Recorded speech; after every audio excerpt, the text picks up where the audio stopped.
How's it going, Marcus? Good. Juice goes from 8 catches to none last week. Jaheim and Josh only got one apiece. I guess if those guys are considered your game breakers, what do you got to do to get the ball in their hands more? We had to call plays where they're out there, and then when we call their number, they got to run the routes and get open and have good understanding of time and spacing. I think the defense we played did a really nice job of being aware, especially where Jaheim was, and could play coverage over top of him most of the game. So we got to get used to that. And I think Jaheim took a huge step. He made some really, really good plays without the ball, blocking and doing some of those things, which now when he's out there, I think people have to look at him a little bit differently because he's not just out there touching the ball. He's doing a lot of really nice things in the run game. And so that was huge. But I think, we can design all these plays and stuff, but we have to go out there, get open, get the ball to them. And, if coverage dictates it, we can't force it. And you mentioned them getting open and all that. In your view, have they been doing that, or has the defense been taking that away these first 3 weeks? I think they, Juice especially has been getting open. I think that Georgia knew exactly where Juice was most of the day, and I think they did a really nice job, keeping us from getting easy balls to Juice for sure. We tried to get him a couple, just the progression never got back to him. So we're not trying to get them the ball. Like, we want to get those guys the ball as much as we can. Set your 3 games in now with Spencer as your starter. Just how would you evaluate his play, and what's maybe next for his game as you get into these last 9? I'm excited. Every single week he screws something up. I'm sure I've said this before, but he screws something up, and then he spends the whole following week fixing it. And then he'll screw something up this weekend, and he'll spend next week fixing it. It's just been really cool to see his work ethic and his understanding that, the good thing about him is he knows he doesn't know everything. And so he's just attacking this thing each week. Like, we know there's going to be issues, and we're going to fix them the following week. So I'm excited because he's played, he hasn't played a lot of layup games per se. He's played 3 really talented defenses. And, the last 2 went on the road, and then this Georgia bunch, that's about as good as you can get. And the way he played and handled himself and kept his head and was never lost his mind, I think is a sign of good things to come. With the carry-on play, was that something you guys had in the script? Did you know you wanted to get to it at some point in the game, or was that the kind of situation you were looking I at? wanted to get to it really early in third down just because they are going to bring some simulator pressures, and I wanted them to be thinking, what the heck are they going to do on third down? I wanted to see if we could kind of calm them down a little bit. The gap schemes, plays like that have been good for us on third downs. The week before against Arkansas, they double mugged us, and we ran the counter for a touchdown. So those things are always, somewhere sprinkled in the game plan, but we knew we wanted to get to it early. And, that play had a pass option to it. They walked the linebacker out. We had numbers in the run game. We just got a little bit condensed on the kick-out block. And the inverted wishbone look that you got, I guess you hit Jaheim with it on the one pass. And when you go with something like that, that's pretty unique with that many receivers, what are you trying to accomplish there with something like that? It's something that we use and we will use. A lot of defenses, the way they line up and set their defense is based on where certain strengths are. Maybe it's a run strength or a passing strength. And so we were just trying to be creative and at least make them check and have to, locate where our guys were before they set the coverage and set the front. Spencer was talking about a little bit after Saturday how he felt like he was pressing a little bit. You guys were falling behind in the game. How do you, as an offensive coordinator, kind of balance pressing versus still staying patient within the game plan, even when things aren't going well? It's a great question. I mean, that's a unique tool and quality that you have to develop. Obviously you're going to press a little bit, and the urgencies is going to continue to grow a little bit throughout that game, the way it was playing out. But I think he just has to trust his abilities and trust the guys around him that eventually, there's going to be some plays made that get us back in the game. That offense has kind of started, team itself started slow the last couple of weeks. Just what as an offensive coordinator can you do schematically to maybe get this offense in a flow earlier in games than what it has been? For sure, great question. We just had to go and relax and attack people. I think that the Arkansas game we started and then we had that one penalty and sputtered a little bit, but we got the ball moving, utilizing some tempo. I think those are some things that we can do and we'll continue to do moving forward. But it's going to happen. And we've had 2 really good weeks of practice. Had a good practice today, so don't know when, but we're getting close. Kind of asked Shane a variation of this question yesterday about maybe incorporating some of the stuff that Spencer did in the past at Oklahoma and having him doing more of that stuff? I mean, is it as simple as just saying, hey, let's get back to some of that, or are you guys doing? We've got a lot of passing game stuff that he's done in our offense. I mean, if you look at one of the third down plays we ran a couple times last week, that was straight out of Lincoln Riley's playbook. So, we're going to do whatever it takes to get, him comfortable and, get our guys open, get our guys running in space. Yeah, you just mentioned getting Shane comfortable, and getting Spencer comfortable, and we talked with Shane a little bit about that yesterday.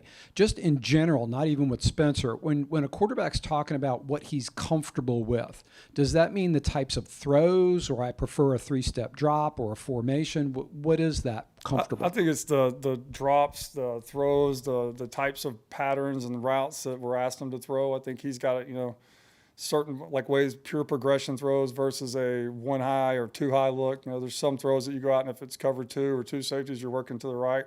If it's 1 safety, you're working to the left. Some guys like those. So there's a mixture of different formulas and how to throw the football, obviously, and he has his favorites. And we just try to dictate and, put those and organize those for him in his brain, third downs and other situations where he can be successful.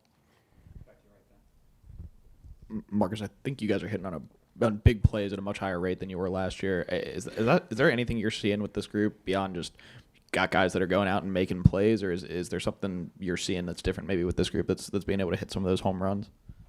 We missed some against Arkansas, but hit some. We hit the one the other day against Georgia. I think it's just we got some good players, whether it be at tight end or be the receivers that can stretch the field, and we don't really worry about throwing the ball up to them, and they'll jump up and catch it and hopefully protect the football. So we got to continue to do that and obviously make a lot more big plays moving forward. Hey, Marcus. Yesterday, something Jalen Brooks had said was that he feels like you guys have all the right people in the building and it just hasn't quite clicked yet. Can you put your finger on kind of what that thing is that's kind of holding you guys back from having that click happen, or is it just time? Nobody wants to hear it's just time, and if I did know that, I sure as heck would be finding it right now. But I think that again, it just takes work. I know that's the boring answer, and everybody rolls their eyes, but you just have to keep working, and you have to keep getting timing together, and you have to keep playing games, and you have to keep screwing up and figuring out why you screwed up and getting that fixed. So I honestly, truly believe that we're getting really close based on, our kids are great. They are freaking bought into our process. They're bought into the way we practice. They're bought into our plan. They're up here all the time. They're up here last night at 7:30, 8 o'clock at night, trying to bully their way into personnel groupings on third downs. We have a good time together. We work hard. We fight. We make up. We laugh. So, it's a strong, strong group. Had a great meeting today, and just, I think we're getting close. Nobody wants to hear it. It just takes time and takes a lot of hard work.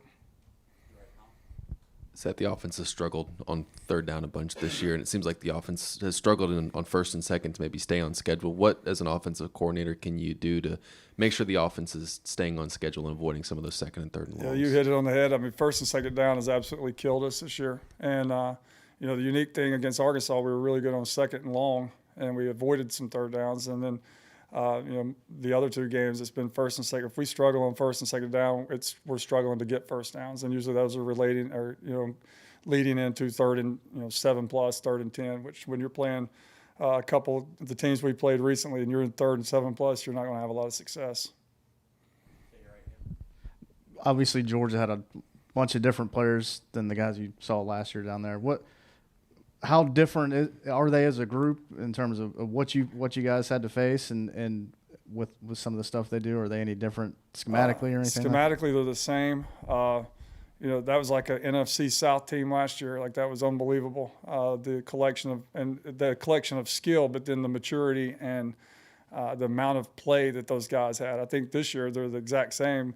They're just younger. But they're still the same body types, the same speed, the same physicality. They play with great detail. They play with great bend and leverage.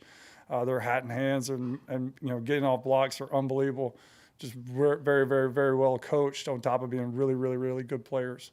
So I think as they continue to play and play and play, they'll end up here in a couple of years just like those guys last year. Shane has talked a little bit, and you have too, in the last few weeks about trying to whittle down the playbook a little bit and find what you're most comfortable with. What does that process look like this week going into another game and just trying to continue to narrow that down? Just like you said, just try like heck to allow our guys to play fast and not have to think and just go out there and react and use their athleticism. So each week we try to thin it as much as we can, especially in situations, because that's when you can, third downs and red zone and goal line, you can add up on some plays. You'll turn around and you'll have 90 plays, and we don't want that. So we've been very cognizant of how much we're giving our guys and trying to have a lot of carryover from week to week. You and Coach Beamer obviously talk a lot about putting guys in positions to succeed and thrive through 3 games. How do you feel like you and this offensive staff have been able to do that, and do you feel like you've done a good enough job with it? We've lost two in a row, so I would say I've not done a good enough job with it yet. I think that we're putting guys where they need to be. Now we have to get them to make sure that we're making the plays and the ball's going where they're supposed to go, and the ball starts rolling in our direction. So I think that we're doing everything that we should be doing as far as a personnel standpoint and getting them in the positions. Now we just have to get them coached up to go make the play. I wanted to ask, I don't know if you've seen the clip from the podcast with Josh and Darius that's kind of gone around the last couple of days, just with him talking about the play at Arkansas where I guess a play had been called that you guys hadn't worked on in a couple weeks. Yep. Did you know what he was referring to with that? Have you guys spoken about that whole situation? Oh, yeah. No, he came up here last night and was like, I need to apologize to you. I was like, I thought he was talking about a route. I was like, oh, you're good, man. You're good. And then he left, and then someone had sent me a text. And I texted, I was like, oh, that's what you were going to apologize about. I wish I'd have known that then. But no, that happens. We have a series of plays in a certain formation that's just kind of a base play for us. They gave us the exact look that we wanted, or that we needed in order for that play to be successful, and I called it. And we hadn't repped it in about 3 weeks, so I shouldn't have done it. But I can't promise you I won't do it again. I'll try not to, but we have base plays that have to be able to carry over from week to week. Thank you, guys.